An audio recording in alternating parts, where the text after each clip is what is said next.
Dans cette vidéo, on va voir ensemble pourquoi, en tant qu'investisseur français, le PEA est une des meilleures enveloppes fiscales qui existent et pourquoi elle a sa place dans le patrimoine de tous les investisseurs, même les plus prudents qu'ils soient, et même ceux qui ne veulent pas faire de stock picking.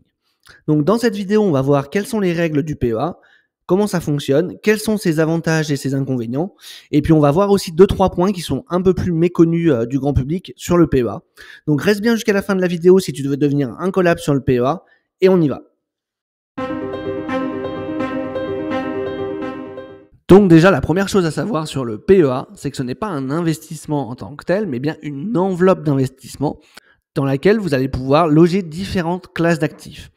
Donc le PEA, c'est le plan d'épargne en actions. Et donc les seules classes d'actifs que vous allez pouvoir loger dans ce PEA, ce sont des actions européennes en direct. Donc vous allez pouvoir acheter des actions, j'en sais rien moi, Crédit Agricole, LVMH, Total Energy, Schneider Electric, peu importe. Et également certains ETF éligibles. Et on reviendra là-dessus un petit peu plus loin dans la vidéo.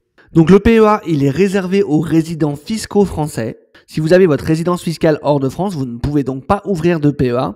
Par contre, depuis la loi Pacte, si vous êtes résident fiscal français, que vous ouvrez un PEA et que par la suite vous déménagez et que ce n'est pas dans un état non coopératif, vous n'êtes plus obligé de clôturer votre PEA, vous avez la possibilité de le conserver.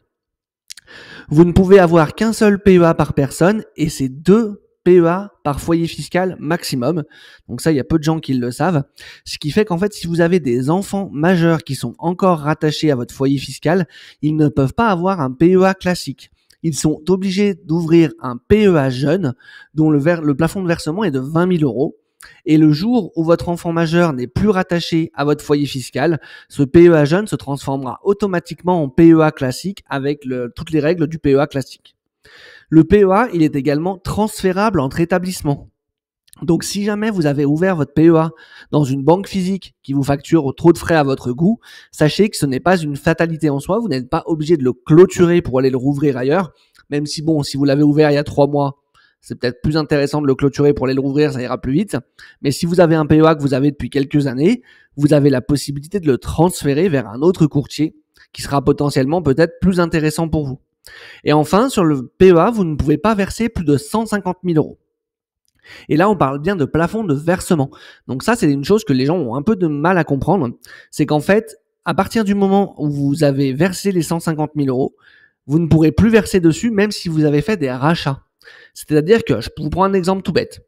Vous versez 100 000 euros sur votre PEA. Vous retirez 50 000 euros 6 ans après. Et puis, au bout de 8 ans, vous reversez 50 000 euros. Eh ben, sur votre PEA, vous avez que 100 000 euros, puisque vous avez versé 100 000, retiré 50 000 et remis 50 000. Donc ça fait bien 100 000. Mais en réalité, vous avez déjà atteint votre plafond de versement de 150 000 euros. Et donc, vous ne pourrez plus faire de versement sur votre PEA. Donc ça, c'est vraiment quelque chose qui est important à comprendre. C'est qu'on ne viendra pas déduire les rachats de ce plafond. Et quand vous avez versé ces 150 000, eh ben, c'est terminé. Donc maintenant, on va voir quels sont les avantages principaux de ce plan d'épargne en action. Donc premièrement, vous n'avez pas de frottement fiscal au sein de l'enveloppe. Donc ça, en fait, ça signifie un petit peu comme dans l'assurance vie que tant que vous ne sortez pas de l'enveloppe, vous n'avez pas de fiscalité. Même si au sein de l'assurance vie, c'est pas complètement vrai. Sur le PEA, c'est complètement vrai pour le coup. C'est-à-dire que, par exemple, si vous achetez des ETF qui vous reversent les dividendes, qui sont donc distribuants, ou si vous avez des actions en direct qui vous reversent des dividendes, si vous les détenez par exemple dans un compte titre, vous avez automatiquement la flat tax de 30% qui sera appliquée sur ces dividendes que vous recevez. Et ensuite, vous aurez également une option pour être imposé au barème si vous le souhaitez lors de votre déclaration d'impôt. Sur le PEA, ce qu'il faut bien comprendre, c'est qu'en réalité, en fait, vous avez 2 comptes au sein de l'enveloppe. Vous avez donc un compte titre qui vous permet d'avoir vos investissements et vous avez un compte qui s'appelle le compte espèce PEA. Et donc, en fait, quand vous avez un détachement de dividende qui se fait, que ce soit d'une action ou d'un ETF, ce dividende, en fait, il passe de votre compte titre PEA à votre compte espèce PEA. Et donc, il ne sort pas de l'enveloppe PEA. Et tant que vous ne sortez pas de cette enveloppe PEA, vous n'avez aucune fiscalité qui s'applique. Ce qui fait que vous pouvez réinvestir ces dividendes à 100% sans passer par la case d'impôt. Et ça, je trouve que c'est vraiment un avantage qui est quand même très puissant puisque, en fait, vous faites travailler l'argent des impôts pour vous. Et même si on parle de quelques euros ou quelques centimes sur certains dividendes, sur le long terme, si vous faites ça pendant des années et des années, ça peut avoir un vrai effet boule de neige avec les intérêts composés. Ensuite, vous avez une fiscalité qui est avantageuse au bout de 5 ans. Ça veut dire qu'à partir du moment où votre PEA est ouvert depuis au moins 5 ans, à partir du moment où vous allez vouloir faire des retraits, vous ne payerez plus que les prélèvements sociaux en fait sur la plus-value et vous n'aurez plus la partie impôt sur le revenu. Donc en gros, la flat tax aujourd'hui c'est 30%, c'est 12,8% d'impôt sur le revenu et 17,2% de prélèvements sociaux à l'heure où je tourne cette vidéo. Ce qui veut dire qu'au bout de 5 ans de PEA, vous ne payerez plus que les 17,2% de prélèvements sociaux. Vous avez la possibilité sur le PEA de répliquer certains indices qui ne se situent pas en Union européenne via des ETF. Et on a une slide qui sera appliquée à ça, donc je ne vais pas m'éterniser là-dessus. Les frais de courtage sont encadrés par la loi Pacte, c'est-à-dire que les établissements n'ont pas la possibilité de faire tout ce qu'ils veulent en termes de frais. Et ça, c'est pareil, j'ai préparé une diapo où on va se focaliser là-dessus. Et vous avez même un ETF monétaire qui est éligible au PEA. Et alors ça, pour le coup, il y a très peu de gens qui le savent et il y a très peu de gens qui en parlent. Mais en fait, cet ETF monétaire, il vous permet en fait de pouvoir sécuriser vos investissements. Si jamais vous vous rapprochez de la retraite, par exemple, ou que vous avez besoin de sécuriser vos investissements pour X ou Y raison, vous avez la possibilité de le faire via cet ETF monétaire. Et en fait, pour moi, je trouve que ça fait un petit peu comme un fonds euro en fait sur une assurance vie. L'avantage, c'est que vous n'avez pas tous les frais de gestion qui sont liés au contrat d'assurance vie et que là, vous avez vraiment donc un ETF monétaire court terme qui va avoir donc très très peu de fluctuations, qui va bien évidemment pas avoir une rémunération qui sera de fou malade, c'est toujours en fonction des taux de la Banque Centrale Européenne, mais ça vous permet d'avoir une enveloppe sécurisée au sein de votre PEA et ça vraiment je pense qu'il y a très très peu de gens qui en parlent et c'est quand même un gros avantage parce que normalement sur le PEA on est censé pouvoir qu'investir en actions et avoir un ETF monétaire éligible c'est quand même un gros avantage. Alors bien évidemment le PEA il n'a pas que des avantages et donc on va voir maintenant quels sont ses inconvénients ou ses limites. Donc déjà vous ne pouvez pas détenir d'actions en direct qui ne soient pas normalement logées dans la zone euro.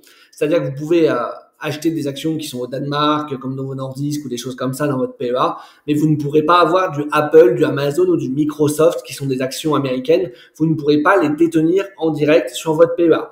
En fait, il faut bien comprendre que l'avantage fiscal que le gouvernement français vous donne, il est en échange du fait que vous devez investir en fait dans l'économie européenne plutôt qu'ailleurs. Donc c'est pour ça que vous avez cette limite sur les actions en direct. Vous avez également une gamme d'ETF qui est limitée. Vous n'avez pas autant de choix que sur un compte titre classique, par exemple, au niveau de la gamme des ETF. Si vous faites un retrait alors que votre PEA n'a pas encore 5 ans, il faut bien comprendre que ça va entraîner la clôture de ce dernier. Et que donc vous allez devoir en rouvrir un. Alors il y a des cas spécifiques où ça ne clôture pas le PEA, mais généralement c'est pas des bonnes nouvelles et ils sont plutôt rares, donc on va pas en parler dans cette vidéo.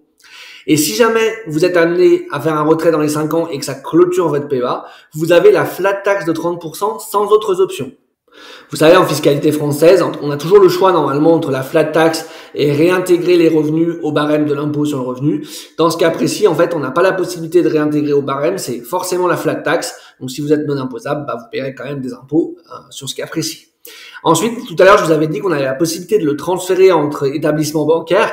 Ce transfert, aujourd'hui, il est payant. On en parlera un petit peu tout à l'heure. Et surtout, il est long et fastidieux. Pourquoi ? Parce qu'aujourd'hui, le process dans les banques, c'est encore assez archaïque. Et je pense qu'il y a certains établissements qui essayent aussi de faire de la rétention de clients. Et donc, c'est un peu le parcours du combattant pour être amené à transférer votre PEA. Donc en 2019, avec la loi Pacte, le gouvernement a voulu plafonner certains frais, notamment sur le PEA. Et c'est ce qu'on va voir là maintenant sur cette slide. Donc, dans certains établissements, il y en a qui vous facturent des frais d'ouverture, même si j'en ai jamais vu, apparemment, ça existe. Donc aujourd'hui, ces frais d'ouverture de PEA, ils sont plafonnés à 10 €. Vous avez également des établissements qui vous facturent des droits de garde. Bien évidemment, souvent, ce sont les banques physiques.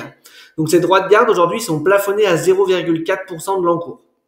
Sur les frais de passage d'ordre, qui sont donc les plus importants, puisque ceux-là, vous allez les payer quoi qu'il arrive, sachez que ces derniers sont eux aussi plafonnés à 0,5% du montant de l'ordre. Donc quand on sait ça, on se rend compte que c'est pas forcément la peine de passer des heures et des heures à essayer de choisir le meilleur courtier pour gagner 0,05% de frais, puisque de toute façon, vous savez que les frais sont plafonnés à 0,5% du montant de l'ordre.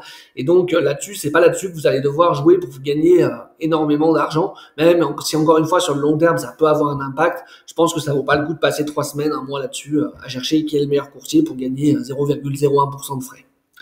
Vous avez, comme on en a parlé tout à l'heure, des frais de transfert quand vous voulez transférer votre PEA d'une banque à une autre. Donc ces frais de transfert aujourd'hui sont plafonnés à 15 € par ligne et 150 € sur la totalité de votre PEA.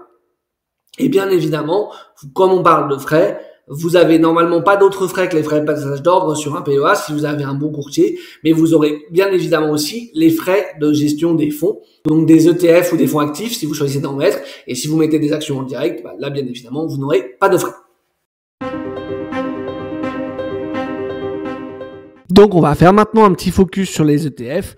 Donc vous avez des ETF à réplication physique qui sont donc uniquement sur des indices européens, puisqu'en fait un ETF à réplication physique, ça signifie que l'ETF achète réellement et possède réellement les titres de l'indice qu'il essaye de répliquer. Et comme vous avez la limitation investissement européen sur le PEA, pour les ETF à réplication physique, ce sera forcément sur des indices européens. Mais vous avez également des ETF à réplication synthétique qui permettent de s'exposer à des indices hors Union européenne. Donc là, vous allez pouvoir répliquer du MSCI World, du S&P 500, du Nasdaq, les marchés émergents, ce que vous voulez. Et en fait, comment fonctionnent ces ETF à réplication synthétique? En fait, l'ETF signe un swap qui est un contrat avec une banque, et donc il reçoit la performance de l'indice qu'il essaye de répliquer. Donc ça vous rajoute un risque de contrepartie quand vous avez des ETF synthétiques, mais comme les swaps sont ajustés et collatéralisés chaque jour, vous avez des risques de contrepartie qui sont très limités et qui sont encadrés dans le cadre de la norme UCITS, qui est donc la réglementation européenne.